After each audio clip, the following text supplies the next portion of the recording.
Hello everyone, my self Ashish Kumar और आप लोगों का फिर से स्वागत है मेरे एक नए लेक्चर में।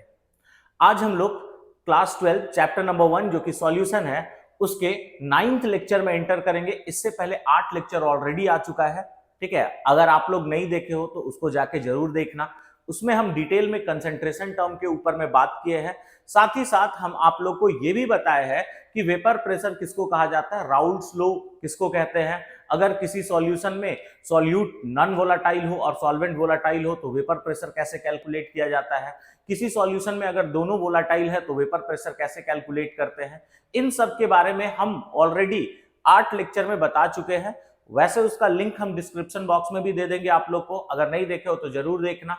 और एक छोटा सा हम्बल रिक्वेस्ट है, अगर आप लोग मेरे चैनल में नए आते हो तो प्लीज चैनल को लाइक करना, शेयर करना और सब्सक्राइब करना। तो चलिए देर ना करते हुए आज का लेक्चर को हम लोग स्टार्ट करते हैं। और आज का लेक्चर हम लोग का थोड़ा छोटा होने वाला है। आज हम लोग बस एक ही टॉपिक के बारे में बात करेंगे जो कि है determination of mole fraction in vapour phase. तो आज का लेक्चर का बेसिकली लेक्चर मैप होने वाला है determination of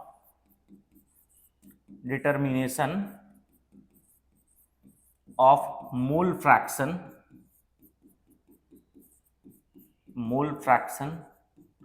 in vapour phase.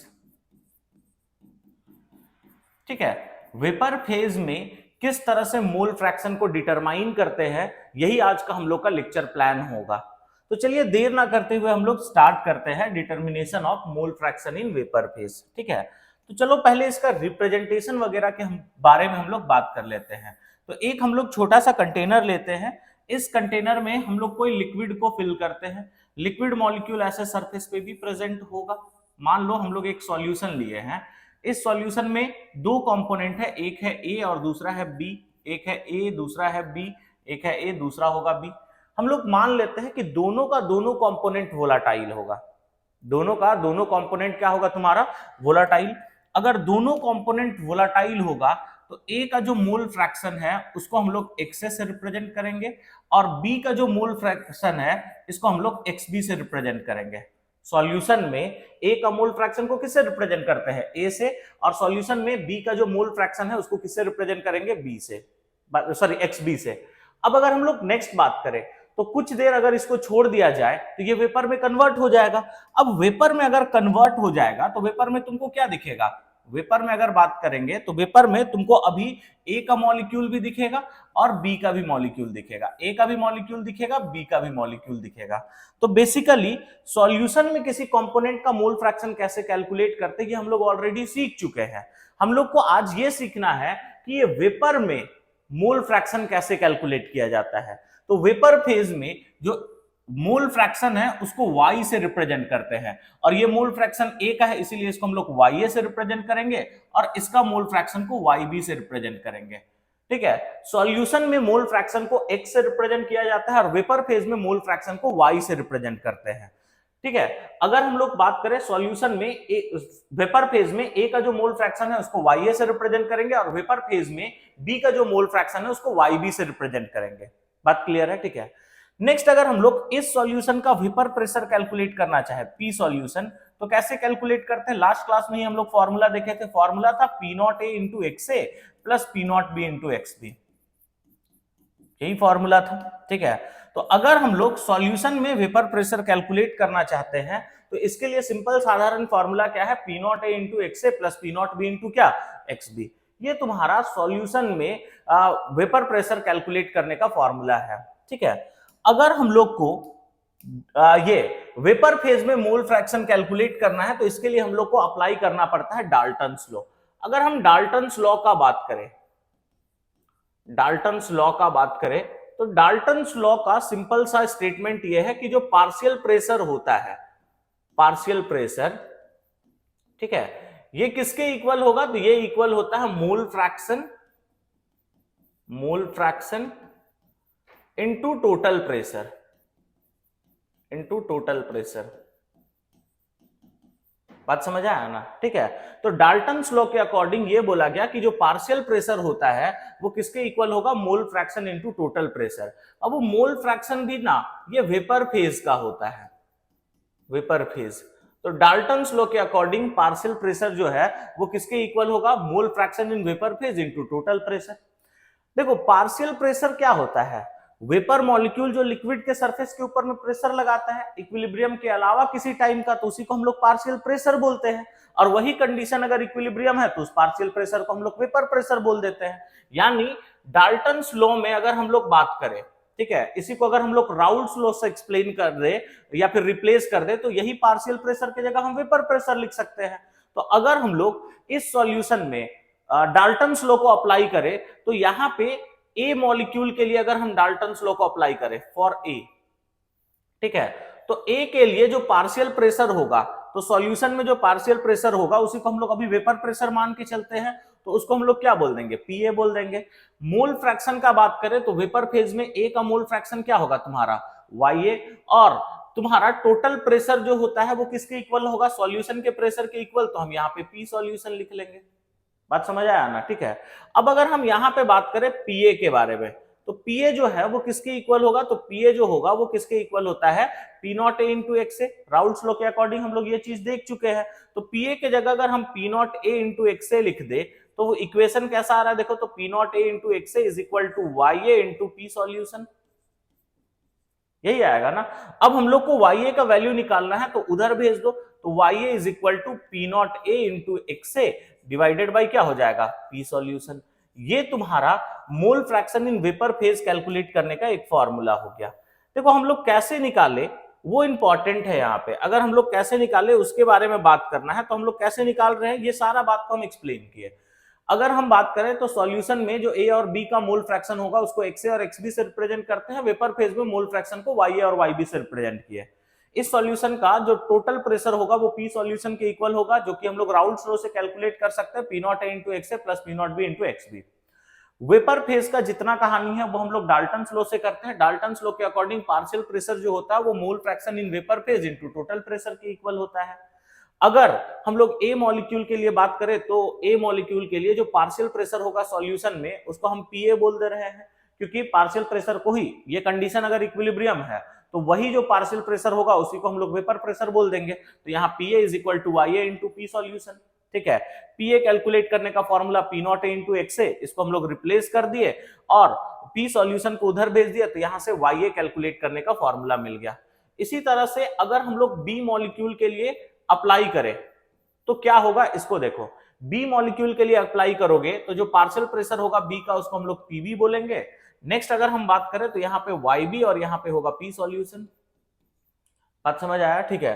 अगर हम बात करें तो पीबी जो होगा वो किसके इक्वल होगा, तो पीबी होगा P naught B into X B, इसके इक्वल होगा।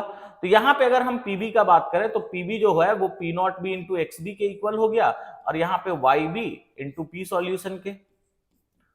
बात समझ आया, ठीक है। अब यहां से अगर हमको YB निकालना है तो YB जो होगा वो किसके इक्वल हो जाएगा, P naught B into X B divided by P solution. तो ये तुम्हारा मोल फ्रैक्शन कैलकुलेट करने का फॉर्मूला हो गया वेपर फेज में। तो इंपॉर्टेंट जो है ना वो डब्बा में जो हम बंद किए हैं वही दोनों फॉर्मूला को तुमको याद रख के चलना है। ये डेरिवेशन से तुमको कोई मतलब नहीं है, रिप्रेजेंटेशन याद होना चाहिए कि वेपर फेज में मोल फ्रैक्शन को YA और YB से रिप्रेजेंट करते हैं। और नेक्स्ट अगर हम लोग बात करें तो YA कैलकुलेट करने का formula P naught A into X A divided by P solution, और YB कैलकुलेट करने का formula P naught B into X B divided by P solution. अच्छा, मोल फ्रैक्शन में याद है हम लोग बोले थे x A plus x B जो होता है वो 1 के इक्वल होता है। सिमिलरली यहाँ पे भी अगर बात करोगे तो YA प्लस YB को भी अगर ऐड किया जाए तो ये भी किसके इक्वल होता है, 1 के इक्वल। YA और YB को अगर ऐड करोगे तो ये भी किसके इक्वल होगा, 1 के इक्वल। ये बात भी ध्यान रख के चलना, ठीक है। अब हम लोग क्या करते हैं, इसी से रिलेटेड एक आध दो छोटा छोटा प्रॉब्लम पूछा गया है उसके बारे में बात कर लेते हैं। अब वो देखो, इससे जनरली इनफैक्ट अगर हम बात करें तो तुम CBSE बोर्ड एग्जामिनेशन के लिए अगर प्रिपेयर कर रहे हो तो उसमें भी एक आध बार क्वेश्चन पूछा गया है, और एंट्रेंस में तो बहुत बार पूछा जाता है। तो ये बात याद रखना, ठीक है।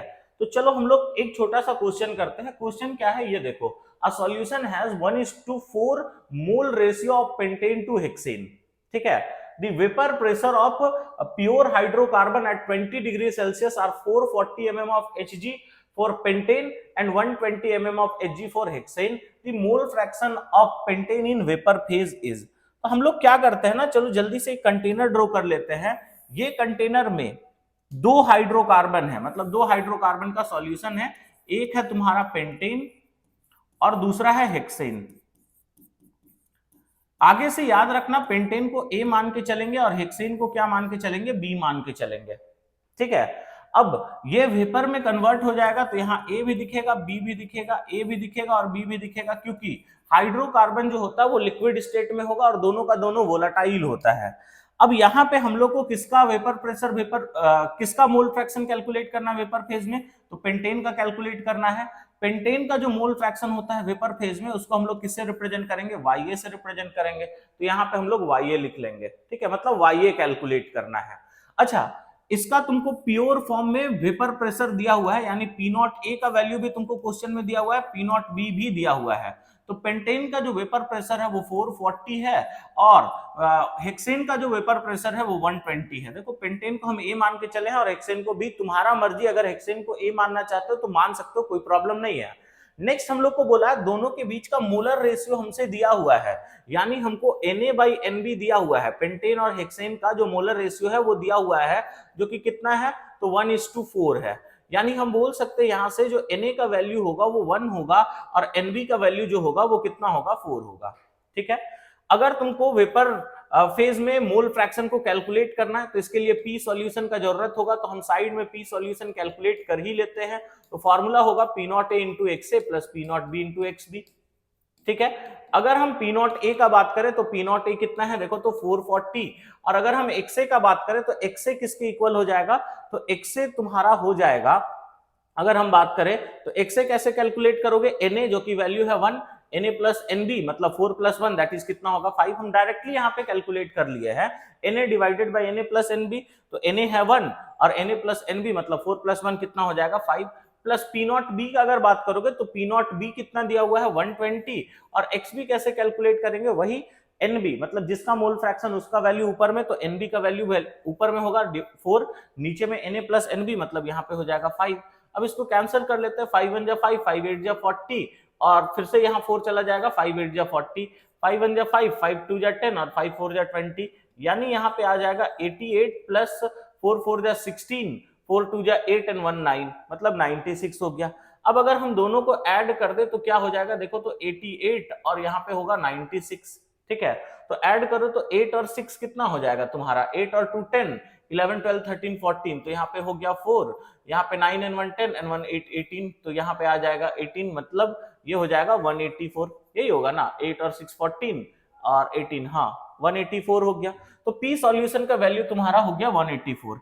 अब हमको YA का वैल्यू कैलकुलेट करना, YA कैलकुलेट करने का सिंपल साधारण फॉर्मूला है P0A into XA divided by P solution, ठीक है। P0A का वैल्यू का अगर बात करोगे तो P0A तुमको दे रखा है कितना, 440, और XA अभी हम कैलकुलेट किए थे, या फिर तुम कैलकुलेट यहाँ पे भी कर सकते हो। XA कैलकुलेट करने के लिए Na का वैल्यू ऊपर में होगा और नीचे में Na प्लस Nb मतलब 4 प्लस 1 कितना होगा, 5, डिवाइडेड बाई पी सॉल्यूशन का अगर बात करोगे तो पी सॉल्यूशन कितना होगा, तो पी सॉल्यूशन हम यहाँ पे 184 ले लेते हैं। अब इसको कैंसिल कर लो, तो इसको कैंसिल कर लोगे तो यहाँ पे 5 1 जा 5, 5 8 जा 40, 5 8 जा 40, यानी अगर हम बात करें तो 88 डिवाइडेड बाय क्या होगा, 184। अब इसको कैंसिल कर लो तो यहाँ पे आ जाएगा 4 2 जा 8, 4 2 जा 8, ठीक है। नेक्स्ट अगर हम बात करें तो यहाँ पे 2 से ही पहले कैंसिल करते हैं ना, 2 4 जा 8, 2 4 जा 8, 2 9 जा 18, 2 2 जा 4, तो यहाँ से आ गया तुम्हारा 44/92, और इसको 2 से हम लोग एक बार कैंसिल कर सकते हैं, 2 2, ठीक है, 2 4 जा 8 और 2 6 जा 12, ठीक है, और भी एक बार कैंसिल हो सकता है, नहीं, ठीक है, हाँ 2 1 जा 2, 2 1 जा 2, ठीक है, 2 2 जा 4, 2 3 जा 6, यानी यहाँ पे जो मोल फ्रैक्शन आ रहा है वो आ रहा है 11/23। अब इसको थोड़ा सा पॉइंट में चेंज कर लेते हैं, क्योंकि अपना ऑप्शन उसी तरह से दिया हुआ है, तो चलो पॉइंट में हम लोग चेंज कर लेते हैं। तो ये 11 तो डायरेक्टली कैंसिल नहीं होगा, तो हम लोग क्या देंगे, पॉइंट देके एक 0 लगा लेंगे।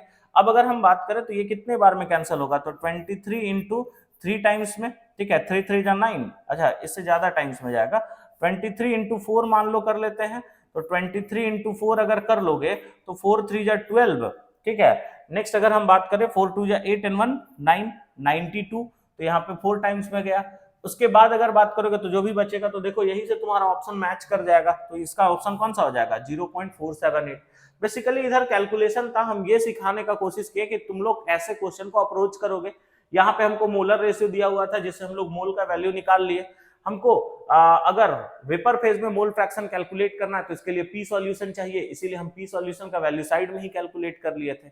बात समझ आया ना? ठीक है, तो इस तरह से हम लोग वेपर फेज में मोल फ्रैक्शन को इजीली कैलकुलेट कर सकते हैं। फिलहाल आज के वीडियो में बस हम लोग यही टॉपिक को देखेंगे। इसके आगे हम लोग नेक्स्ट लेक्चर में मिलेंगे और नेक्स्ट लेक्चर में हम लोग टाइप्स ऑफ सॉल्यूशन पढ़ेंगे। तब तक के लिए पढ़ते रहिए, मिलते हैं हम लोग नेक्स्ट लेक्चर में। Thank you.